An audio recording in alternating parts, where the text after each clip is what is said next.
Hey YouTube, how's it going? This is AD from Budget Friendly RC, and today we got an erevo. Yeah, we got an erevo.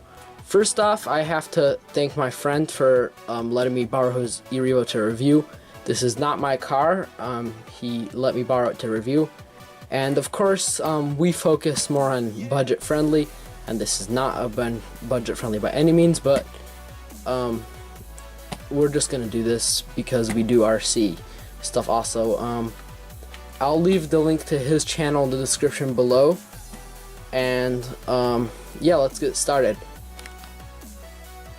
First off, we're gonna start with size comparison. It's kind of strange because Traxxas claims this is a 1/10 scale, which is kind of lame to me, because I think when people would see 1/8 scale, it would be much better marketing. And I mean, you can't really say it's a 1/10 scale. 3.8 titers, 23 inches long, 6S lipo, crazy Mamba monster stuff. And also, here's a plain 1/8 scale buggy. I know 1/8 scale buggies are in general, they're large, but they're in between a 1/8 scale monster truck and a 1/10 scale monster truck. So, and also, I mean, the wheelbase of the monster truck is overall larger, and it just is much larger. So, anyways, you can call it a 1/8 scale or a 1/10 scale, it doesn't matter. I call it a 1/8 scale, or you can just go follow by what Traxxas claims it to be. Anyways, let's get into the exciting part. First off, something a lot of people will recognize is fully inboard independent suspension. So it works on these little rods that are connected to these little pushers, and they control the suspension. Suspension can be shorter, and you get tons of suspension travel. I don't know if you can see that, but it's basically, it's the same thing in the Summit, and the Summit is the same thing. And also, we have this crazy powerful castle system, which is made by, which is custom for Traxxas, which is crazy power, and also it's like really good. It doesn't, never overheats really, and it's just crazy. Two 2075 steering servos, one on either side, which are linked from underneath right there. Traxxas style 17 millimeter bead locks, which are like a strange star shape, which I think is kind of a nicer thing to have. But the only thing I don't like about them is they don't work with any regular 17 millimeter tires. That's just the way it is. I think they're good. They're excellent though. Another thing is these giant sticky tires. And what I found out is, from lots of videos, is they tear on 6S lipo. And also, one of the tires here, I don't remember exactly what one, but it also has a giant rip in it, just from general running. So, they're good tires, that's the power. It's just crazy. Here's something I think Traxxas needs to get rid of. Plastic universal joint drive shafts. Universal joint drive shafts are extremely efficient, and they have these rubber boots on them, but they are plastic. Plastic as a drive shaft, I don't think is a good idea. Unless you loosen the slipper clutch quite a bit, you're gonna snap several of them, or just have them come loose. He broke at times a bunch of them, and they're not very cheap to replace either. So that's one thing I think Traxxas needs to look at. One thing I saw that was very nice is the X-Max actually came with universal joint steel drive shafts, which is very nice. Here's a very nice thing that it comes with. If you hook up your app to the radio, this one comes standard with the erevo with the link thing in the back. So you get all different sorts of sensors.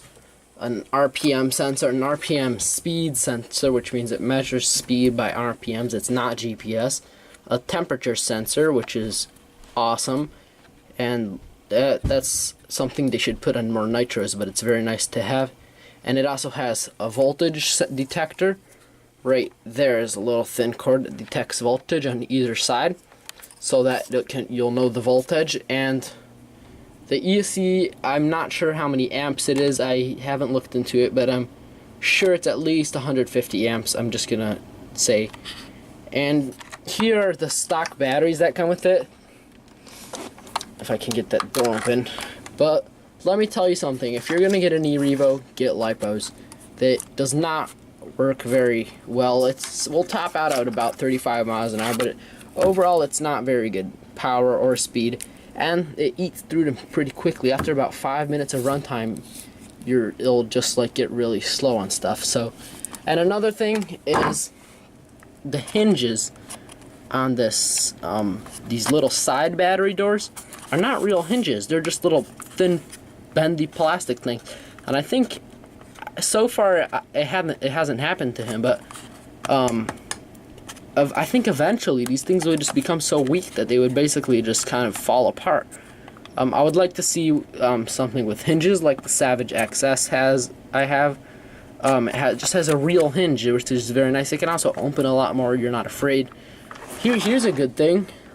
They thought about this. Batteries tend to get hot, especially nickel metals. They put those two giant vents on either side for air to get in and then come out from there. It's a very nice feature.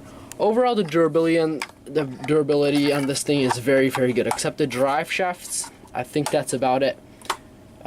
He crashed this when I was with him several times. Big, brutal.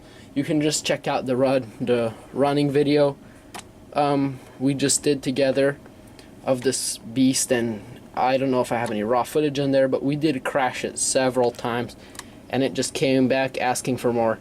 Though we did pinch a drive shaft. Like, we did lose a pin on the drive shaft.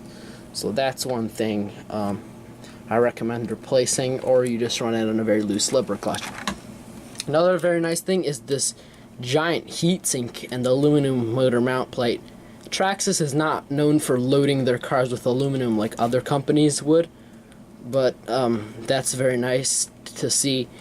They are these, by the way, these little rods, push rods, are not stock. It comes with steel stock, and he replaced them with aluminum because supposedly they're twice as strong and they're very cheap to replace. They're not much more to replace compared to the stock ones, and that was just because he ran into a pole and bent one, but that's nothing.